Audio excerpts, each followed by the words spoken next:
आज की कहानी का नाम है पिकनिक का डर। प्रिया की उम्र 5 साल थी। वह पिछले साल से ही उसकी माँ निम्मी जी ने उसे स्कूल भेजना शुरू किया था। घर में पैसों की कोई कमी नहीं थी। बड़ा सा घर था। नौकर चाकर लगे रहते थे। बाहर पार्किंग में कई गाड़ियां खड़ी रहती थी।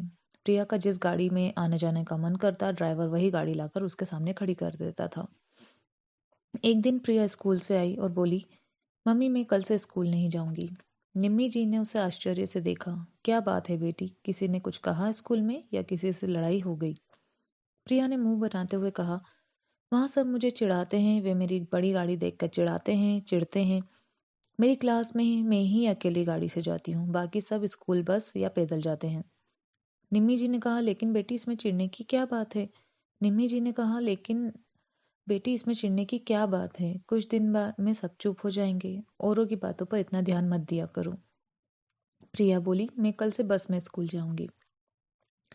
निम्मी जी उसे बहुत समझाती रही, लेकिन वह नहीं मानी और अगले दिन स्कूल नहीं गई। निम्मी जी ने अपने पति प्रशांत जी से बात की तो वो बोले, कोई बात नहीं, मैं स्कूल जाकर बात कम कर लूंगा और कुछ दिन जाने दो इसे, फिर मैं बस वापस कार से जाने लगेगी। अगले दिन प्रशांत जी स्कूल में बात कर आए। तीसरे दिन प्रिया बस से स्कूल पहुंच गई।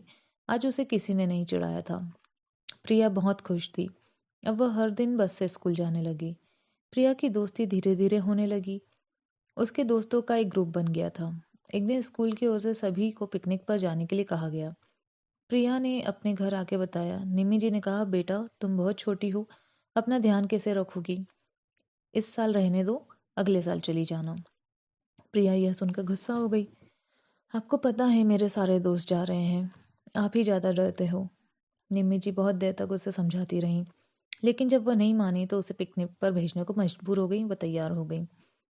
इस शनिवार को पिकनिक पर जाना था।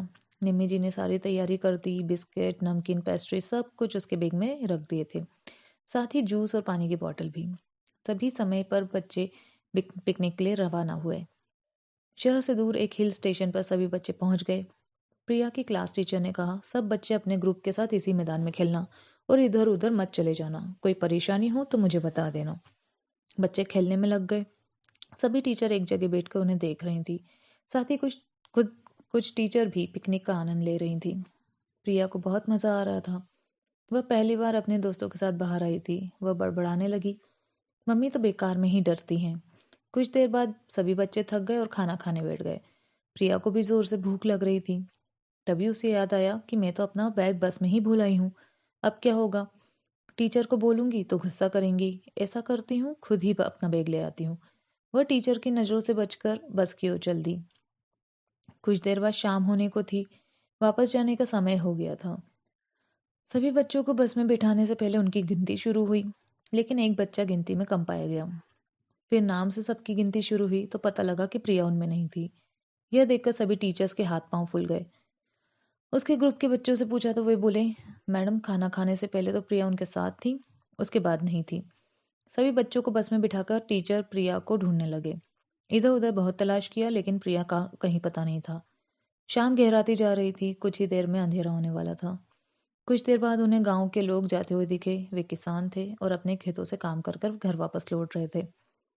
एक टीचर उनके पास गए और प्रिया के बारे में पूछा तो उनमें से एक बोला, क्या कह रहे हो साहब? आपने बच्चों को इधर उधर जाने क्यों दिया? हमारे गांव में पिछले दिनों बहुत से बच्चे गायब हो गए हैं, जिनका आज तक कुछ पता नहीं चल पाया है। यह सुनकर टीचर और घबरा गए। उन्होंने फटाफट कुछ टीचर्स के साथ बाकी बच्चों को वहां से रवाना किया और खुद पुलिस स्टेशन पहुंच गए। पुलिस इंस्पेक्टर को सारी बात बताई गई। तब उन्होंने कहा, आप सबसे पहले इसके मम्मी पापा को खबर कीजिए, फिर मेरे साथ चलिए, गांव में पूछताछ करते हैं। शायद किसी ने बच्ची को देखा हो। गांव में पूछताछ शुरू हुई, लेकिन प्रिया का कुछ पता नहीं चल पाया।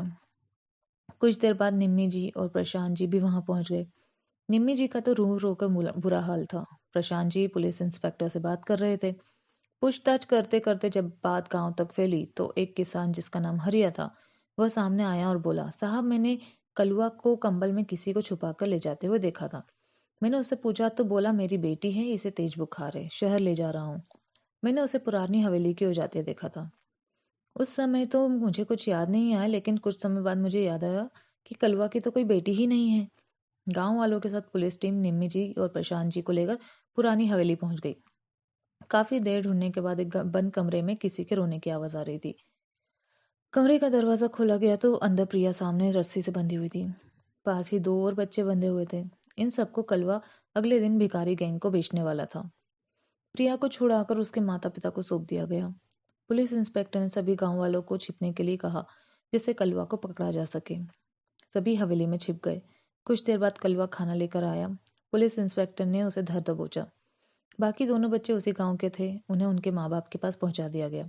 प्रिया घर आ गई थी। वह बहुत डर गई थी। अगले दिन निम्मी ने पूछा तो उसने बताया, मम्मी जब मैं बस से अपना बैग लेकर आ रही थी तब मुझे किसी ने पीछे से पकड़ लिया और मेरा मुंह बंद कर दिया, और वह जल्दी से बस के पीछे से घूमकर इस हवेली में पहुंच गया। वहां मुझे बांध दिया। प्रशांत जी ने कहा, बेटा डरो मत, वह पकड़ा गया है। तुम्हारे ही कारण दो और बच्चे भी अपने माता पिता से मिल पाए। प्रिया कई दिनों तक स्कूल नहीं गई। वह गुमसुम सी बैठी रहती थी। एक दिन शाम को उसके स्कूल के दोस्त उससे मिलने घर आए। वे प्रिया के साथ खेलने लगे। फिर प्रिया का डर दूर हो गया। अगले दिन से वह स्कूल जाने लगी। स्कूल में सभी बच्चे उसे जानने लगे थे। सभी टीचर्स, सभी स्टूडेंट्स छोटी सी प्रिया का बहुत ध्यान रखते थे। इतने बड़े हादसे से निकलकर वह बहादुर बच्ची पूरे स्कूल में चहकती रहती थी। दोस्तों बताइएगा आपको ये कहानी कैसी लगी, और इस कहानी को ज़्यादा से ज़्यादा लोगों के साथ ज़रूर शेयर कीजिएगा, और मेरे इस पेज को ज़रूर फॉलो कीजिएगा। Thank you so much.